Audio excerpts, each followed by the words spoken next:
The Amazon rainforest affects the entirety of our planet, from food and vegetables, like we said, chocolate, cacao, coffee, many of the fruits, or even natural dyes that industries use for red meat or cheese or even gelato are based on products from the Amazon rainforest. Medicine as well. We don't realize that many of our most essential medicine in our cabinets in hospitals are and or have been derived from the Amazon forest. In terms of climates, the Amazon forest acts as a sponge of water and moisture. And so the water flow actually ends up being so critical to impacting ocean currents that end up having effects all the way from Europe to Australia to North America to Africa, and can literally lead to changes even in tornado patterns that we see worldwide. Hello, Dr. Espinoza. How are you today? Hi, lovely to meet you. Let's dive in and let's talk about what inspired you to embark on this career and this journey into the Amazon, bridging science and indigenous knowledge. I was born and raised in Peru. My grandmother is a traditional healer from the Andes, and her grandmother, who I didn't have the chance to meet, of course, she was a traditional healer from the Amazon and had at some point migrated from the Amazon to the Andes. And my grandmother always kept her repertoire of natural medicines in our backyard. I grew up in the city, but I spent all of my summers and free time visiting our family in both the Andes and the Amazon. And so I just always had such a fascination about what is it that within nature can heal us and what else can we learn. And I wanted to get closer, not just from a cultural perspective, which is what I learned so much from my grandmother and her empirical knowledge, but also from science. And that just has unleashed a more than decade long career in Amazonian exploration, science, and conservation. And what's a little bit in your background on the science side? I moved to the United States when I was 18 to pursue a dual degree in biochemistry and molecular biology. And then I followed a PhD in chemical biology and a postdoctorate research position in genetics and how secondary metabolites, which is bioactive molecules, are formed within nature, specifically microbes, but really those techniques and lessons applied for other life forms like plants.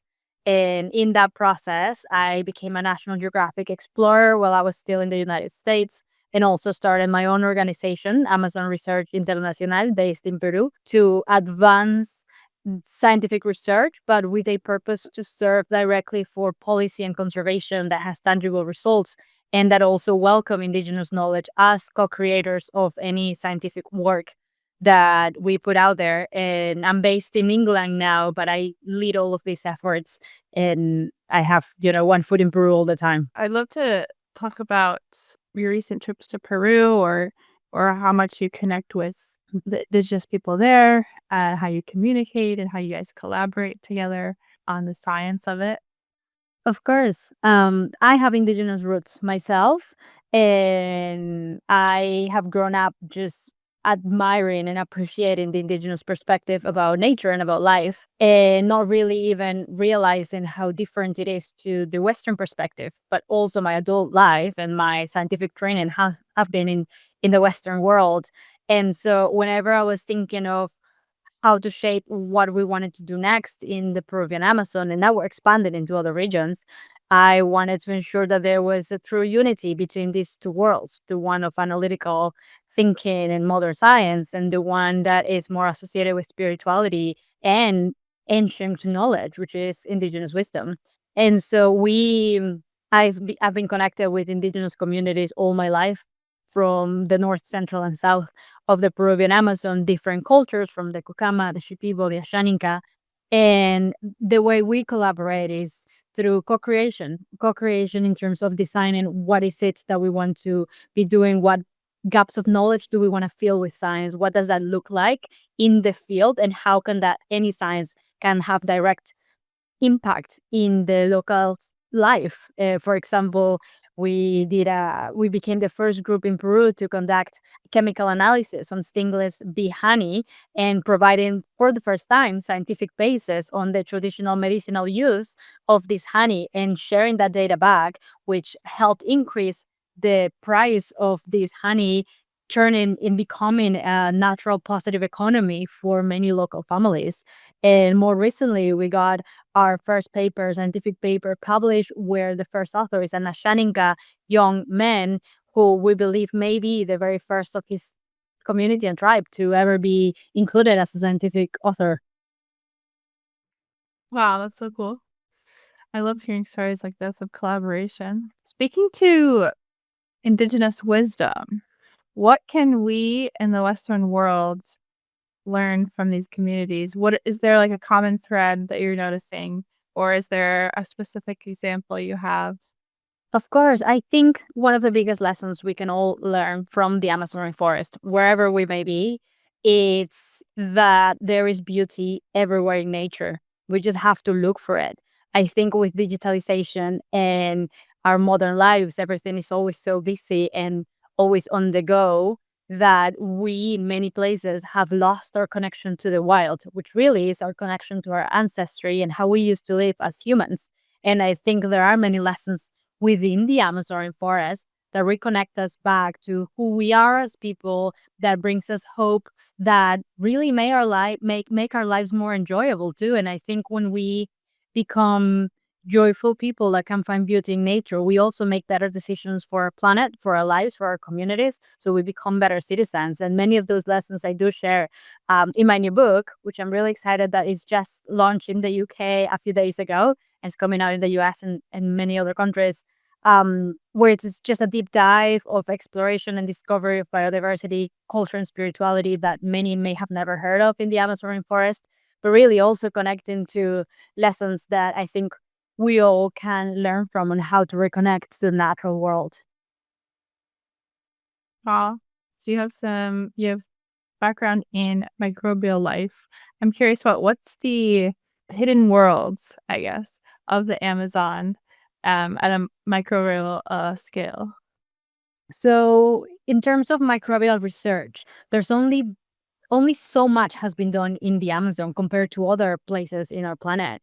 And when we think about the basis of life of our ecosystems, we're thinking microbes. And so the idea that we may not have actually understood as much as we should about microbes in a place that is so critical for the health of our entire planet and our oceans, which is the Amazon forest, I find baffling. And one of my first independent research projects, which is how I became a National Geographic explorer, was leading the first mapping of extreme microbes living within a boiling river of the Peruvian Amazon. This is a river that it's so hot that it physically boils. You can hear it, you can feel it, you can sense it. And for those reasons, for a long time, it was believed that nothing could survive.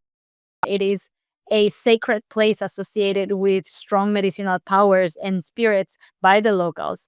Yet, of course, through the lens of science, we know the one life form that can adapt their DNA and chemistry within a small time frame to survive in extreme conditions are microbes. And so we led the first mapping of extreme microbes within this incredible boiling river, understood that biodiversity and how it can help connect, like help the plant and the flora around thrive despite of these extreme conditions, and also take lessons as to perhaps how that could help us to think about how to increase the resilience of our flora in the face of climate change. And I do mention the kind of adventures behind the scenes in terms of risk, just feels wild that we experience in the chapter 2 of the book. What do you think are some of the most pressing threats to the Amazon rainforest today? Climate change is having a horrendous impact. We in the rainforest we have two seasons. We have dry season and wet season. It's either raining or it isn't. And it used to be very easy to distinguish. You go this month, you know it's gonna be raining. You go this month, you know it's gonna be dry. But the level of drought, it has hit record low. And so people have lost access to the only natural water sources that they used to gather water for their families from. The soils have dried up to the point that areas that should still be considered in a way pristine are not growing flowers and plants in the way that they used to, or catching fire much quicker. Of course, deforestation is such a critical factor. We just got another paper accepted for publication that shows with science the very first link between deforestation and the decline of native pollinators, which is also, I think, such a big something at risk that we are not talking about much. If we are talking about regenerating a whole ecosystem, we have got to talk about pollinators. And so the native pollinators of the Amazon, pesticides, microplastics, just the lack of knowledge and awareness too. So that is why I pay so much attention to communicating about these urgencies. What kind of pollinators are there in the Amazon? Do they have bees? Do they rely on birds or? We have a variety of pollinators. There's even a kind of frog that acts as a pollinator because the way its biology works. One of the most important pollinator in the Amazon rainforest is the stingless bee. Have you ever heard of them? No. The stingless bee is a bee that cannot sting you. It's either lacking a stinger or it has a truncated one. And so it physically cannot sting you. It has developed other mechanisms to defend itself, like biting or having certain toxins in its saliva or using resin from trees that have antibacterial properties. And that's how they make also their homes and their hives to deter ants and other pests. These are the native pollinators of the Amazon. You find them around the tropics, but also in our Amazon. They have been displaced, unfortunately, by the African and European honeybee. They are very fragile to pesticides and to deforestation, but they are the most efficient pollinators that we have. Thanks to them, we have many of the beautiful products we enjoy in our tables, not just in the Amazon, but also worldwide. So if you like coffee, you should care about the native pollinators of the Amazon. Beyond coffee, though, how does the Amazon affect the global climate situation? The Amazon rainforest affects the entirety of our planet, from food and vegetables, like we said, chocolate, cacao, coffee, many of the fruits, or even natural dyes that industries use for red meat or cheese or even gelato are based on products from the Amazon rainforest. Medicine as well. We don't realize that many of our most essential medicine in our cabinets in hospitals are and or have been derived from the Amazon rainforest. In terms of climates, the Amazon rainforest acts as a sponge of water and moisture. And so the water flow actually ends up being so critical to impacting ocean currents that end up having effects all the way from Europe to Australia to North America to Africa, and can literally lead to changes even in tornado patterns that we see worldwide. And so I think anyone around the world is impacted in one way or another for things that happen in the Amazon rainforest. What do you think is the best way for people to take action right now? Do like some organizations? Is it seeing for themselves? Is it joining? Is it donating somewhere? There are multiple ways to support our organization, AmazonResearch.org. We work directly on the ground with Indigenous groups, particularly women and youth. So any kind of support, of course, is welcome. You can find us on our website or on our socials. But just as simple as sharing information can be so powerful, because we never know who's listening. We never know whose lives we're impacting. And maybe that inspires someone to make a change in their daily lives. Maybe switch from using single plastics to durable materials, or to being able to start composting, or do research about the products they're purchasing. So for example, gold and leather. And also, I think we have to remember that to have global impact, we need to act local. So I would also recommend people to focus within their own spaces. For example, don't mow your entire lawn. Leave some areas that are a bit wild, because that helps your local pollinators. Or put bowls of water with rocks inside for your local pollinators so they have somewhere to land. Shop local, support your local farmers. I think there's so many actions that are achievable and doable within a realm of possibilities that can lead to positive impact worldwide. Right. I think that's really important to highlight because I think it can feel overwhelming sometimes, and it feels like what we do individually doesn't ultimately matter, but as a collective, it can really help. What are you most excited about, looking forward to this year, in your projects, in your work with National Geographic or on your own in your own company? Well, I'm really excited to be sharing the word more about my book and hearing what people think and the kind of joy and hope that it can spark in people as well as action. We have new projects starting with our own organization. We are co-creating a first movie with Indigenous storytellers and local members as well this year.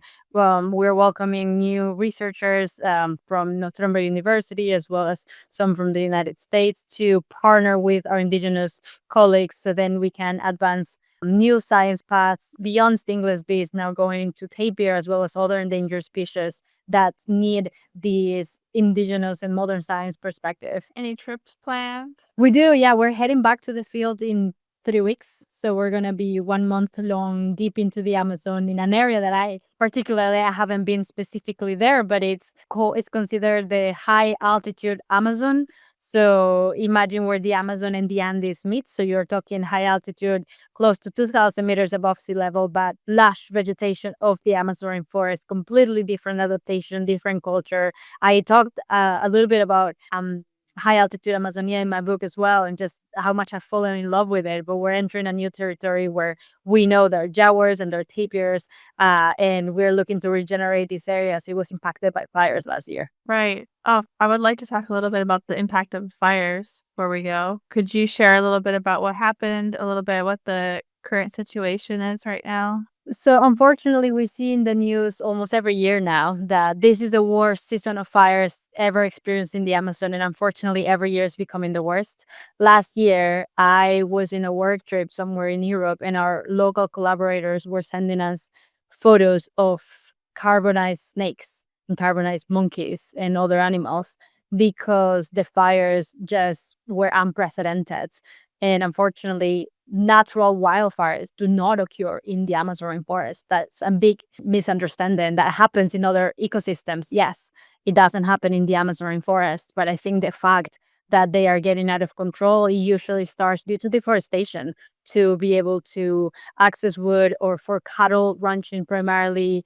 And they just get out of control because of the intense drought that people are not recognizing and doing anything about. And so what ends up, you know, who are the ones that are most impacted? The local people and the animals. We were able to track a jaguar that was escaping with her cub as well. And we hope that in the end they were able to find refuge. And we did our best to support in the most immediate way, even being able to provide firefighting equipment, which were not accessible in Peru for park rangers. So it is devastating, but I think it also just gives us so much energy to do this work now. I think I'm often asked, why do you do this? This is very difficult work. It's not highly rewarded. But it's because collectively as a team, we don't think we have time to waste and time to wait. If we love our Amazon so much that we want to give her a good chance to survive. And so that's why we are putting all of our energy and efforts to do anything we can to merge science and indigenous wisdom to protect her. Long term, what do you think is the solution or if like an ideal world? Having indigenous youth lead science projects that have a direct impact on conservation that ensure sustainability, cultural adaptability, as well as the understanding that any implementation will have a positive result on the economy as well. Because without a way to sustain lives, you cannot also sustain nature in the Amazon. It is easy to idealize that just don't cut trees, but people don't have to eat. So I think we need to protect lives as much as we need to protect biodiversity. And so we are training the next generation of indigenous scientists in the Peruvian Amazon and hope that they can continue this path. Awesome. Well, thank you for speaking with me and let's remind the listeners the name of your book and also where they can find you. Thank you. So it's called The Spirit of the Rainforest: How Indigenous Wisdom and Scientific Curiosity Reconnect Us to the Natural World. You can find it in the hardcover as well as a Kindle and audio version. I read the book myself too. It's available in most bookstores in the UK. It's available on Amazon and any online shopping platforms, coming out in the US and across Europe as well, even Australia and New Zealand. So I cannot wait for people to hear it. And you can find me on social media, Rosa via Espinoza, or through our organization, AmazonResearch.org.